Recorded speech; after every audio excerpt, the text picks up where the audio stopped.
तेरा कलाम रहेगा कायम पहाड़ जब ना रहे खुदाया, तेरे मुंह की एक बात भी टलेगी ना चाहे कुछ भी।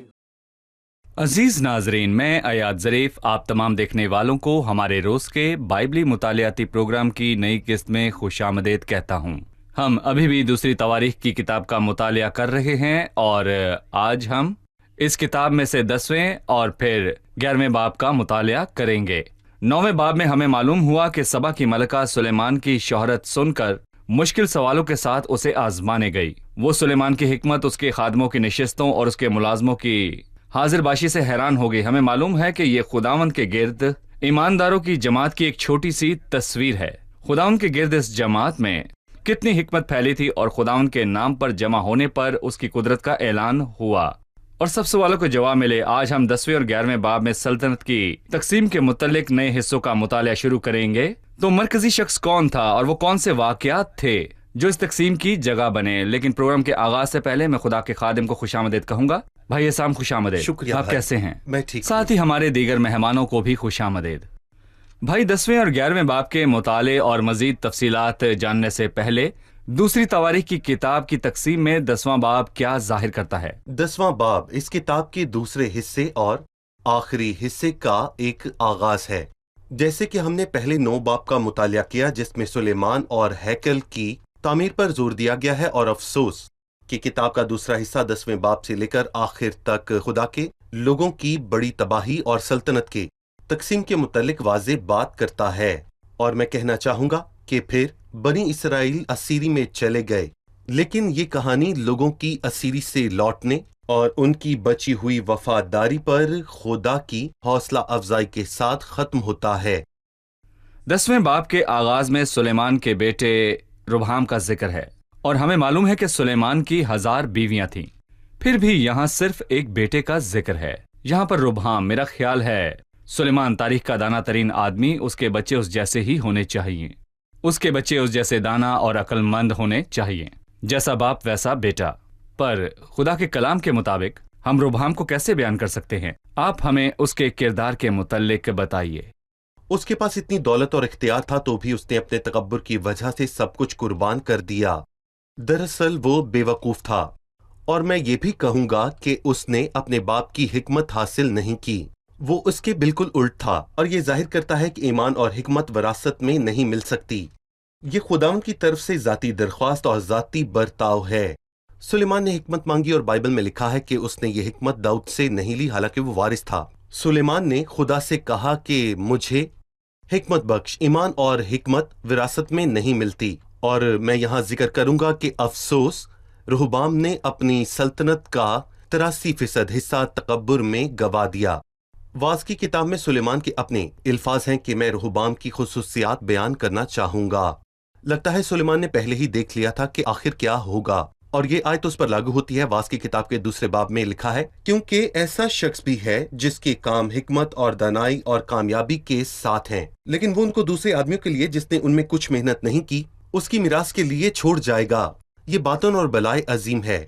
सुलेमान और रहबाम के साथ यही हुआ। सारी हिकमत दानाई जिसके लिए सुलेमान ने इतनी मेहनत की वो किसी और के हाथ में चली गई, तो उसने बाआसानी सब सुलेमान ने जो कुछ जोड़ा उसे रुबहाम ने जाया कर दिया आसानी से। मैं 10वें बाब की कुछ आयत की तलावत करूंगा। 10वें बाब की पहली आयत से, और रुबहाम सिकम को गया इसलिए कि सब इसराइली उसे बादशाह बनाने को सिकम में इकट्ठा हुए थे। जब निबात के बेटे यरबाम ने यह सुना, क्योंकि वो मिस्र में था जहां वो सुलेमान के आगे से भाग गया था, तो यरबाम मिस्र से लौटा और लोगों ने उसे बुलवा भेजा। सो यरबाम और सब इसराइली आए और रुबहाम से कहने लगे कि तेरे बाप ने हमारा जुआ सख्त कर रखा था, सो अब तू अपने बाप की इस सख्त खिदमत को और इस भारी जुए को जो उसने हम पर डाल रखा था कुछ हल्का कर दे। और उसने उनसे कहा, 3 दिन के बाद फिर मेरे पास आना। चुनाचे वो लोग चले गए। तब रुबहाम बादशाह ने उन बुजुर्गों से जो उसके बाप सुलेमान के हजूर उसके जीते जी खड़े रहते थे मशवरत की और कहा, तुम्हारी क्या सलाह है? मैं इन लोगों को क्या जवाब दूं?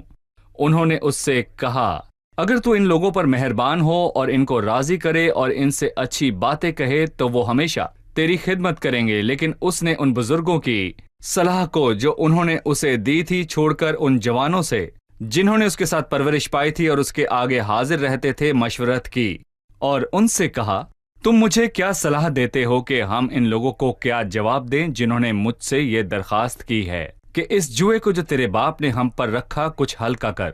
उन जवानों ने जिन्होंने उसके साथ परवरिश पाई थी उससे कहा, तू इन लोगों को जिन्होंने तुझसे कहा तेरे बाप ने हमारे जुए को भारी किया पर तू इसको हमारे लिए कुछ हल्का कर दे, यूं जवाब देना और उनसे कहना कि मेरी छलंगी मेरे बाप की कमर से भी मोटी है और मेरे बाप ने तो भारी जुआ तुम पर रखा ही था, पर मैं इस जुए को और भी भारी करूंगा।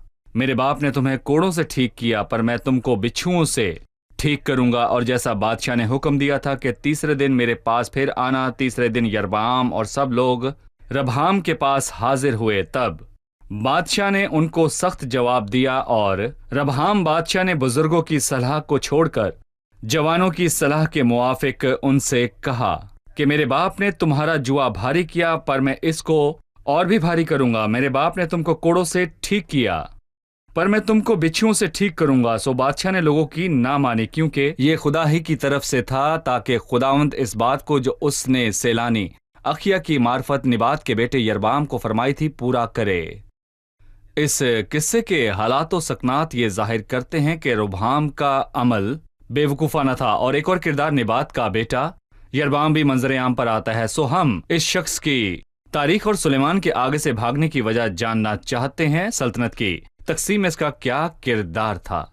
देखिए, सीधी बात है, सुलेमान के लिए योरबाम एक जगह काम करता था और उसने सुलेमान के खिलाफ बगावत की और सुलेमान को उससे खौफ था और उसने उस पर जुल्म किया और मैं कहूंगा कि उसने भागने का फैसला किया। मतलब ये कि अगर हम किसी के दुश्मन बन जाएं तो यकीनन वो एक दिन आपको नुकसान पहुंचाने के लिए लौटेगा। और मैं कहूंगा योरबाम जो कि एक होशियार आदमी था, वो जानता था अब सुलेमान नहीं रहा, तो उसने इस मौके से फायदा उठाते हुए वापस आने का फैसला किया। उसने लोगों के साथ चंद शराइत रखी पर लोगों की दरख्वास्त भी जायज थी और मैं कहूंगा कि ये मुमकिन है कि इसके पीछे मकसद बहुत अच्छा नहीं था, लेकिन उनकी दरख्वास्त जायज थी क्योंकि उन्होंने अपने जुए को हल्का करने को कहा। वो महसूल जो उन्हें देना पड़ता था, चीजों की मुरम्मत के लिए सुलेमान ने लोगों पर महसूल नाफिज किया। इशरत और जो कुछ उसके पास था वो जरूरत से ज्यादा था और लोग इसके अलावा क्या मांगेंगे? सोना चांदी वो सड़क के पत्थरों की तरह बहुत ही आम थे, उन्हें और कुछ नहीं चाहिए था। लेकिन रुहबाम ने दूसरे लोगों से सलाह की तो बहुत अच्छा किया, यहाँ तक सब अच्छा था, पर अब तक ये अच्छी बाकी कहानी बुरी थी क्योंकि उसने अच्छी सलाह को छोड़ दिया इसलिए कि उसके दिल में कुछ और चल रहा था। वो सलाह उन लोगों ने दी जो सुलेमान के हजूर खड़े रहते। वो आम लोग नहीं बल्कि वो बुजुर्ग थे, वो हिकमत से भरे हुए थे और जिंदगी को खूब जानते थे और खुदा के कलाम को भी। वो सुलेमान के हजूर खड़े रहते और एक बार सबा की मलका ने भी उनकी तारीफ की जो सुलेमान की हिकमत को सुनते हैं। तो उन्होंने सादा सलाह दी कि लोगों का जुआ हल्का कर दें, तो वो सारी जिंदगी उनसे मोहब्बत और उनकी फरमाबरदारी करेंगे। ये अच्छा फैसला था। बाइबल फरमाती है कि नरम जवाब कहर को रोक देता है। अगर तू ऐसा करेगा तो लोगों के दिल जीत लेगा और खास करके उन्हें महसूस होगा कि तुझे उनका ख्याल है, लेकिन वो माजूर था तो उससे ये जवाब पसंद ना आया। बाइबल कहती है उसने दूसरी सलाह ली कि मुआज ना करे, बल्कि बुजुर्गों की सलाह छोड़कर उसे लागू करना नहीं चाहता था, इसलिए उसने चुनाव किया। जिनके साथ वो बड़ा हुआ, जिनके साथ वो खेलता रहा, उनसे उसने सलाह की और वो संजीदा नहीं थे। सो उन्होंने उसकी अना और उसके तकब्बुर को परवरिश दी और रुबाम ने लोगों से कहा कि मेरी छलनगी मेरे बाप की कमर से भी मोटी है। वो कहना चाहता था मेरी सबसे छोटी चीज मेरी बाप की सबसे छोटी चीज के बराबर है। उसने तुम्हें कोर्ट से ठीक किया, लेकिन मैं तुम्हें एक और तरह के कोर्ट से ठीक करूंगा जिसे बिच्छू कहते हैं। तो उसने सख्त अल्फाज इस्तेमाल किए। हालांकि बाइबल इस नुक्ते को बड़े नुमाया तौर पर यहाँ पर बयान करती है कि हालांकि ये खुदा ही की तरफ से था कि खुदा की इस बात को जो उसने सैलानी अखिया की मार्फत नबात के बेटे योरबाम को फरमाई थी पूरी करे। भाई, मैं यरबाम के मुतल्लिक मजीद जानना चाहूंगा, लेकिन उससे पहले हम एक वक्फा लेंगे और फिर यरबाम के बदकिरदार और सल्तनत की तकसीम में उसके किरदार को बयान करेंगे। लिहाजा वक्फे के बाद वापस आकर ये सब कुछ जानते हैं। नाज़रीन, एक वक्फे के बाद दोबारा हाजिर होंगे, हमारे साथ रहिए।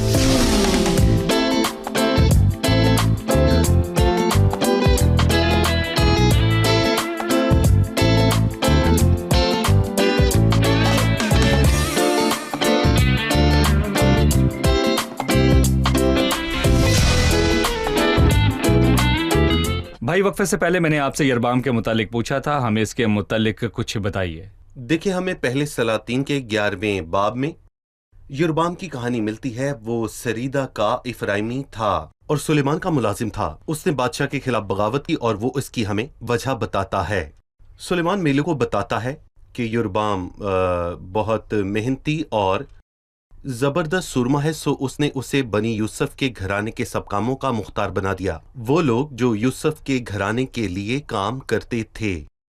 اس وقت جب یربام یروشلم سے نکل کر جا رہا تھا تو سیلانی اخیا نبی اسے راستے میں ملا، اور پھر اخیا نے چادر لے کر اس کے 12 ٹکڑے پھاڑے اور کہا، تو اپنے لیے 10 ٹکڑے لے لے اور 2 چھوڑ دے۔ اخیا بیان کرتا ہے کہ خداوند سے پھر جانے پر سلیمان کے خلاف خدا کا یہ فیصلہ ہے کہ سلطنت اور ایک طرف 10 قبیلے اور دوسری طرف سلطنت 2 قبیلوں میں بٹ جائے گی، اور اخیا نے اسے یقین دلایا کہ اس کی تکمیل اس کے ذریعے ہوگی اور یہ حقیقت میں بدل جائے گا۔ پس خداوند کا انتظار کرنے کی بجائے وہ خود اس کو حاصل کرنا چاہتا تھا۔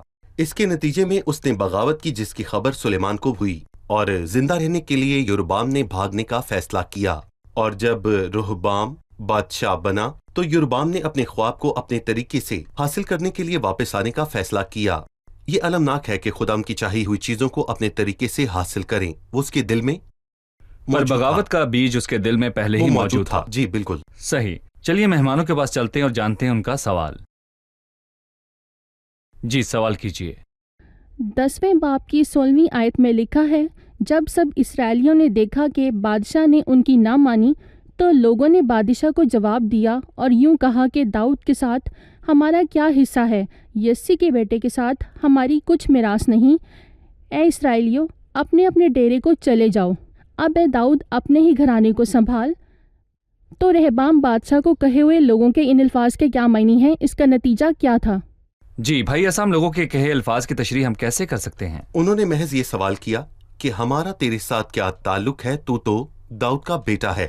داؤد یہودا کے قبیلے سے تھا، پر وہاں 12 قبیلے تھے، تو کون سا رشتہ ہمیں داؤد کے گھرانے کے اختیار کے نیچے کرتا ہے؟ آئے داؤد کے بیٹے اور اس کے پوتے، تو جو چاہے کر، تو اپنے راستے جا اور ہم اپنے راستے۔ اور ماضی سے یہودا اور بنیامین کے قبیلوں میں بہت زیادہ دوستی تھی، اور میں کہوں گا کہ یہ دونوں ہی قبیلے یہاں آپس میں اکٹھے ہی رہا کرتے تھے۔ باقی 10 قبیلوں نے مل کر رہبام کے خلاف بغاوت کی۔ وہ چلے گئے کہ اپنے لیے نئی سلطنت کا انتظام کریں۔ دراصل یہ ہوا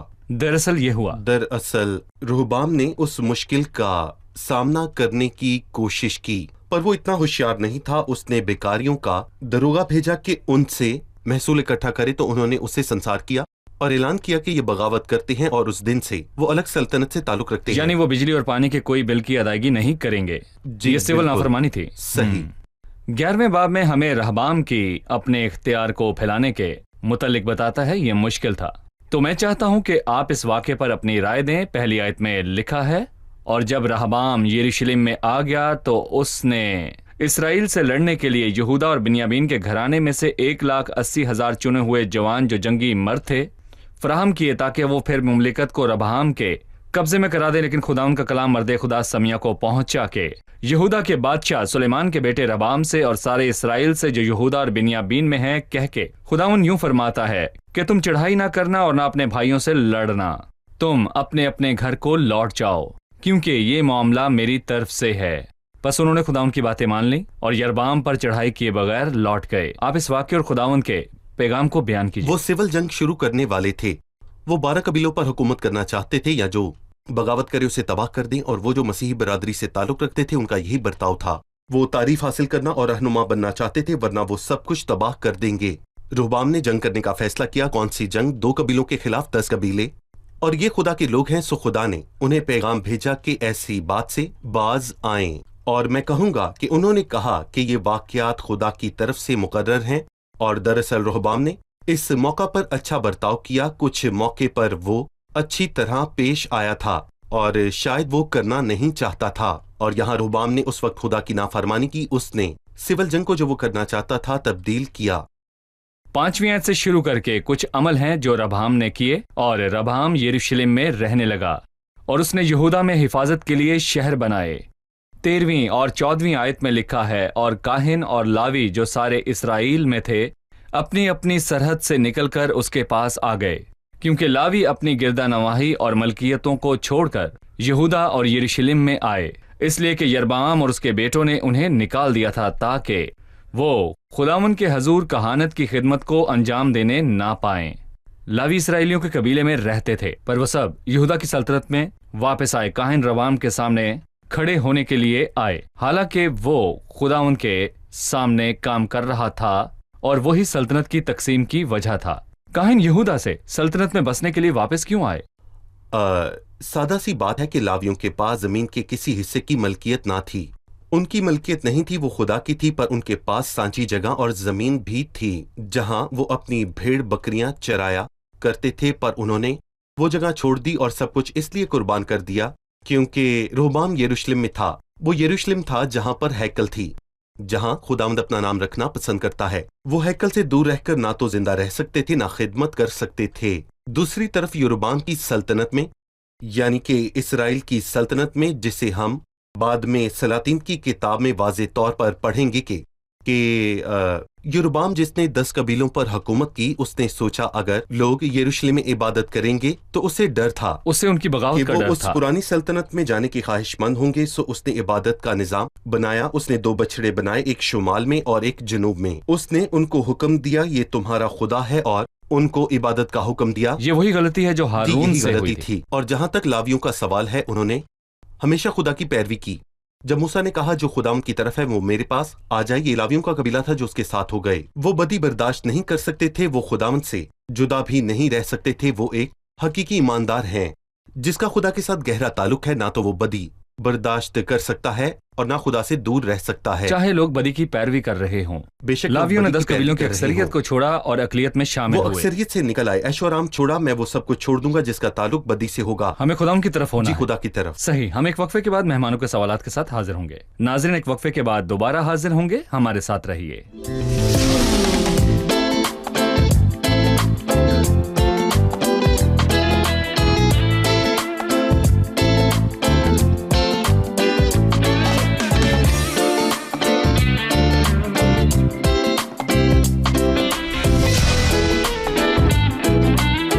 खुशामदीद। आइए बढ़ते हैं मेहमानों की जानिब और जानते हैं उनका सवाल। मेरा एक सवाल है, हम जानना चाहते हैं कि हम रहबाम की ज़िंदगी से क्या सीखते हैं। यकीनन हम इस किरदार से हौसला अफजाई या तंबीह के सबक हासिल कर सकते हैं। मुमकिन तौर पर इसमें हौसला अफजाई वाला कुछ नहीं है, तो हम इसके किरदार से तंबीह कैसे हासिल कर सकते हैं?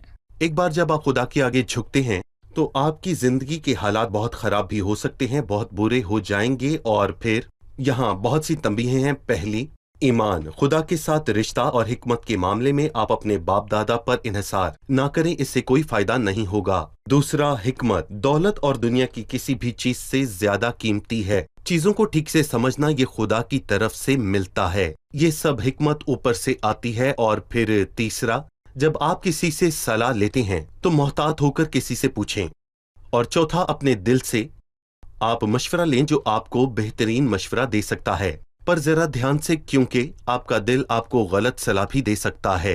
पांचवी और आखिरी चीज, जो भी हो, आपको आपकी गलतियों की सजा भुगतनी होती है। और बाइबल बताती है कि इंसान जो बोएगा वही काटेगा।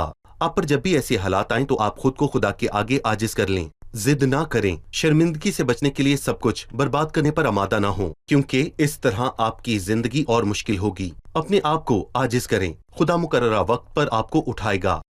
चूंकि जो सल्तनत सुलेमान की हुकूमत में एक थी, रबाम इसके 2 हिस्सों में तकसीम होने की वजह था 10 कबीले जिसे शुमाली सल्तनत कहा गया, और इस पर निबात के बेटे यरबाम की हुकूमत थी, और दूसरा 2 कबीले जिसे जनूबी सल्तनत कहा, जिन पर यरबाम की हुकूमत थी। दूसरी तवारीख ज्यादातर जनूबी सल्तनत के 2 कबीलों की तारीख बयान करती है और उनका हवाला देती है। मैं चाहता हूं कि आप हमें चंद बादशाहों का बताएं जिन्होंने इस सल्तनत पर हुकूमत की, वो बादशाह जिन्होंने इस सल्तनत की बहाली में हिस्सा डाला। जी, शुमाली सल्तनत जो इसराइल से है, उसके सब बादशाह बदकार थे। इसराइल के नाम की सल्तनत, जिसके मानी खुदा का शहजादा है, हमें स्कूल के एक किस्से की याद दिलाती है जिसे कामयाबी कहते हैं। और कोई भी कामयाब ना हुआ। कामयाब ना हुआ। वहां कोई भी कामयाब ना हुआ। جنوبی سلطنت کے حوالے سے چیزیں بہترین نہیں تھیں، کچھ بھی نہیں۔ ہم ناظرین کو بتانا چاہتے ہیں کہ شمالی سلطنت کے 2 مشہور بادشاہ تھے۔ یقیناً یہاں پر یربعام بد کردار ہے اور بدکار اخیاب۔ یربعام کا ہمیشہ بیان یوں ہوتا ہے کہ وہ جس نے گناہ کیا اور اسرائیل سے گناہ کروایا، جس سے اس کا یہ خطاب ہو گیا، اور اخیاب اپنی انہی غلطیوں کی وجہ سے جانا جاتا ہے جن کا واضح مطالعہ ہم نے سلاطین جنوبی سلطنت کی برکات کے متعلق بتائیے۔ چلیں آئیں برکات پر غور کرتے ہیں۔ تقریباً 20 بادشاہوں نے جنوبی سلطنت پر حکومت کی، ان میں سے صرف 8 کو اچھا کہا گیا۔ ان بادشاہوں کے متعلق 2 مرکزی رائے کہی گئیں۔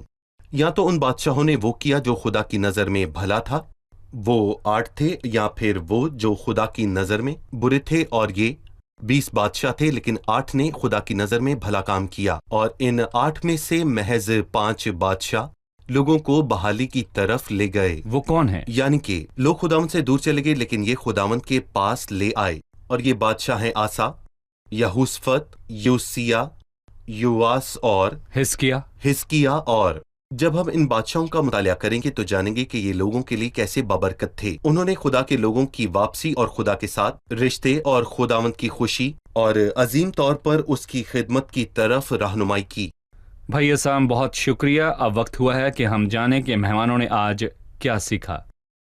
جیسا کہ آپ جانتے ہیں کہ آج ہم نے نبات کے بیٹے یربعام کے بارے میں بات کی، اس کے متعلق اور اس کی سلطنت کی تقسیم کے متعلق آپ نے کیا سیکھا؟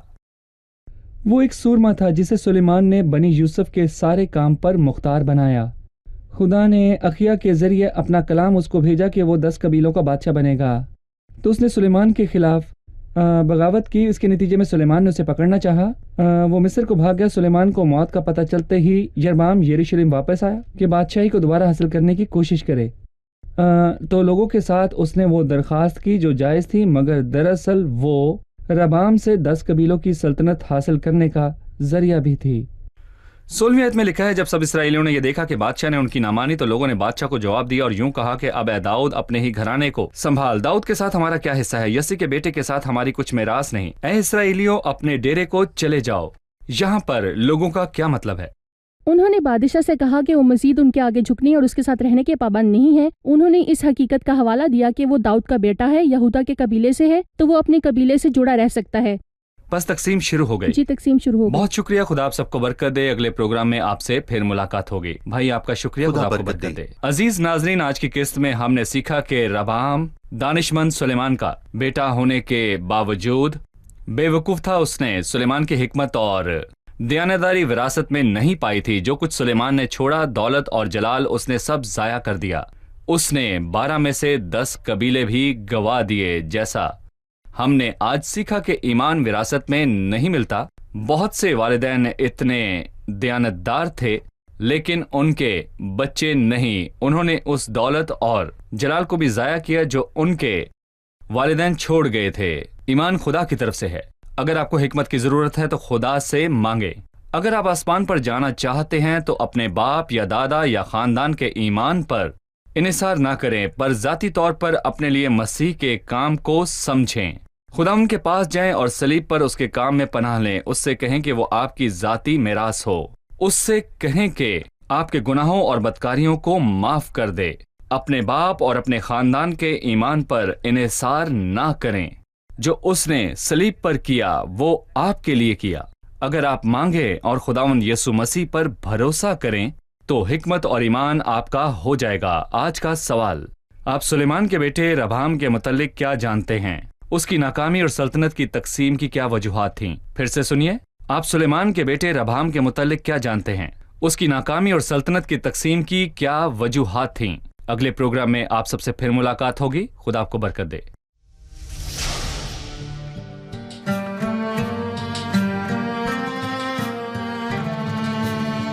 أنا محتاج لمسة روحك تغيرني، أنا محتاج يسوع دمك يطهرني، أنا محتاج لمسة روحك تغيرني، أنا محتاج يسوع دمك يطهرني، وأنا لما هاجي وأشوفك وأشوف اسمي على كفوفك بتفك الأسر وحقك بيحررني. وانا لما هاجي واشوفك واشوف اسمي على كفوفك بتفك الأسر وحقك بيحررني. انا جاي ضعيف قويني، انا جاي حزين عزيني، انا جاي لك خاطب رقني واشفيني. المسني بسلطانك، وريني مجد جلالك، اغمر قلبي بحنانك وارويني. انا جاي ضعيف قويني، انا جاي حزين عزيني، انا جاي لك خاطب رقني واشفيني. المسني بسلطانك، وريني مجد جلالك، اغمر قلبي بحنانك وارويني. لمسة من هد ثوبك بتشفيني، كلمة من فم جلالك بتحييني. لمسة من هد بثوبك بتشفيني، كلمة من فم جلالك بتحييني. وانا لما هاجي واشوفك واشوف اسمي على كفوفك بتفك الأسر وحقك بيحررني. وانا لما هاجي واشوفك واشوف اسمي على كفوفك بتفك الأسر وحقك بيحررني. انا جاي ضعيف قويني، انا جاي حزين عزيني، انا جاي لك خاطب رقني واشفيني. المسني بسلطانك، وريني مجد جلالك، اغمر قلبي بحنانك وارويني. انا جاي ضعيف قويني، انا جاي حزين عزيني، انا جاي لك خاطب رقني واشفيني. المسني بسلطانك، وريني مجد جلالك، اغمر قلبي بحنانك وارويني.